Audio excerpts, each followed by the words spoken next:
жеңемін, ите қалам, бите қалам деген гәп ол. Илекті мал боласың ба, екі арасы сен де мал боласың. Илекті қан қаласың ба, сен ханның қатыны боласың. Түсіндің ба? Соны құлағын құйып ал. Бір сәт төмен жүр десеңші.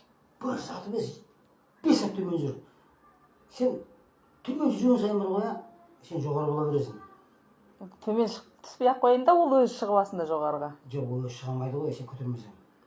Қатынның ең мықты еректері осы әлемді жаулап жатқан мысалы Шыңғыс ханым бар ма? Соның арқасында кім тұрған білесің бе? Қатын тұрған. Мен еститін қатын тұрғанда,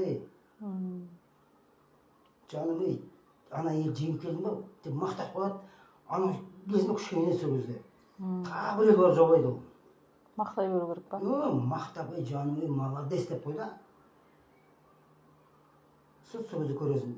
Осыны бір апта істеп көрші нені. Ана өзі ойлайды, құлады мынаған не болған? Өмір айтпайтын еді ғой бүйтіп деп па? Мұндай әдет жоқ еді ғой. Нәміс қойды, ойланып қалады өзі. Ей, молодец. Тіпай. Әдемілеп айтты бірақ. Анау адамды қоспада. Молодец. Тіпай, азына жейтін намыр құдайға шүр. Бұның қолын жүрмей қалды ма? Ені жүрек құда қаласа. Деп қоя бер, болды. Ол көтерілген сайын сен көтерілесің ғой, білесің ба? Ондай кезде өйтіп айта алмай қаламыз ғой.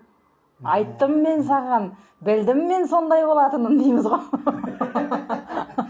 Әйелдерсің әңгімесі ая? Біз сөйтетініміз бар ғой. Айттым мен саған, барма дедім мен, істеме дедім соны саған, тыңдамайсың деп шығасың. Мықты ердің ақырында ақылды әйел тұрады ғой.